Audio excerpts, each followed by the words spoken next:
But could we be certain of victory? The priest tried to say something, but Federer was talking rapidly.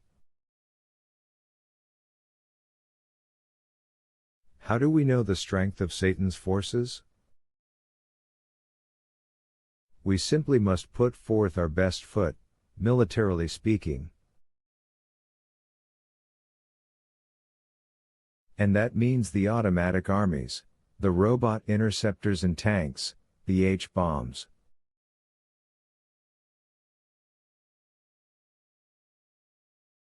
The priest looked very unhappy. But it isn't right, he said. Certainly you can find some place in your plan for people? Federer thought about it, but the request was impossible. The plan of battle was fully developed, beautiful, irresistible. Any introduction of a gross human element would only throw it out of order. No living flesh could stand the noise of that mechanical attack, the energy potentials humming in the air, the all-enveloping firepower.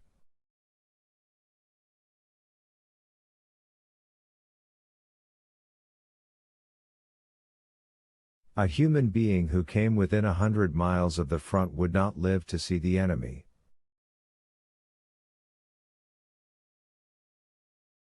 I'm afraid not, Federer said.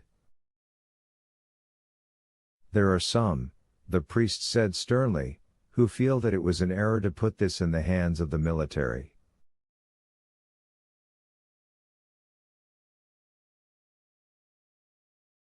Sorry, Federer said cheerfully. That's defeatist talk. If you don't mind, he gestured at the door. Wearily, the priest left.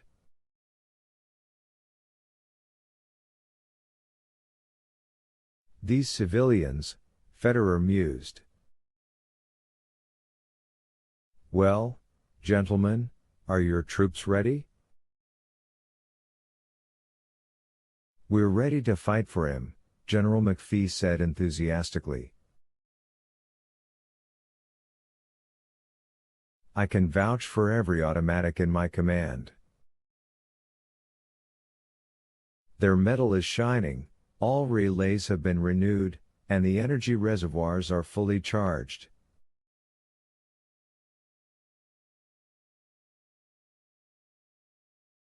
Sir, they're positively itching for battle. General Ongen snapped fully out of his daze. The ground troops are ready, sir. Air arm ready, General Dell said. Excellent, General Federer said. All other arrangements have been made. Television facilities are available for the total population of the world.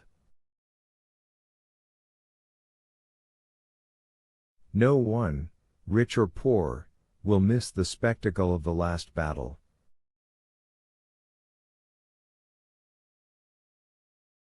And after the battle, General Ongen began, and stopped. He looked at Federer.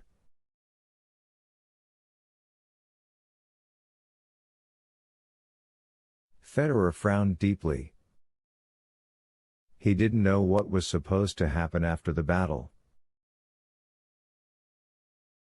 That part of it was presumably in the hands of the religious agencies.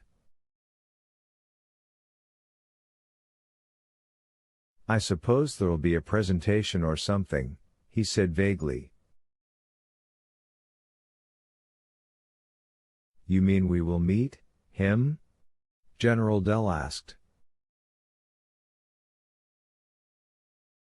Don't really know, Federer said. But I should think so.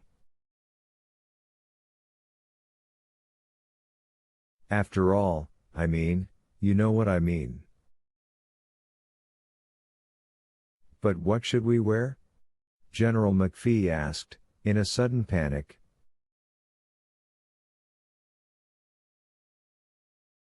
I mean, what does one wear? What do angels wear? Federer asked Ongen.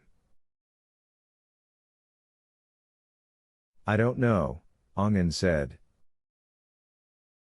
Robes, do you think? General Dell offered. No, Federer said sternly. We will wear dress uniform, without decorations. The generals nodded. It was fitting. And then it was time. Gorgeous in their battle array, the legions of hell advanced over the desert. Hellish pipes skirled, hollow drums pounded, and the great host moved forward.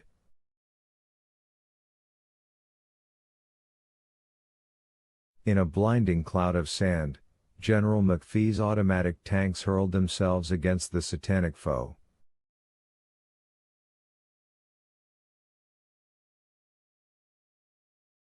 Immediately, Bell's automatic bombers screeched overhead, hurling their bombs on the massed horde of the damned.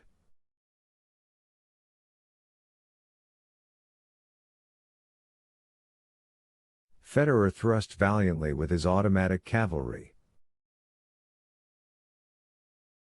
Into this melee advanced Ongen's automatic infantry, and metal did what metal could.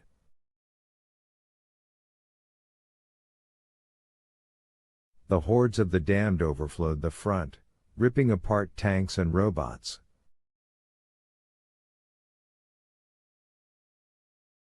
Automatic mechanisms died, bravely defending a patch of sand.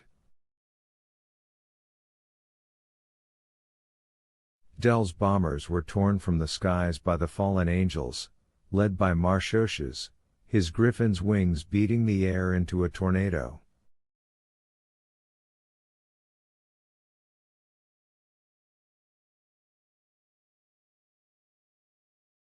The thin, battered line of robots held, against gigantic presences that smashed and scattered them, and struck terror into the hearts of television viewers in homes around the world.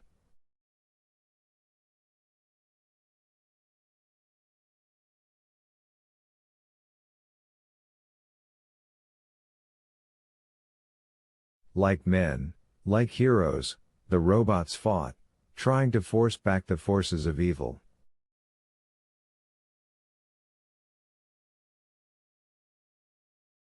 Astaroth shrieked a command, and Behemoth lumbered forward.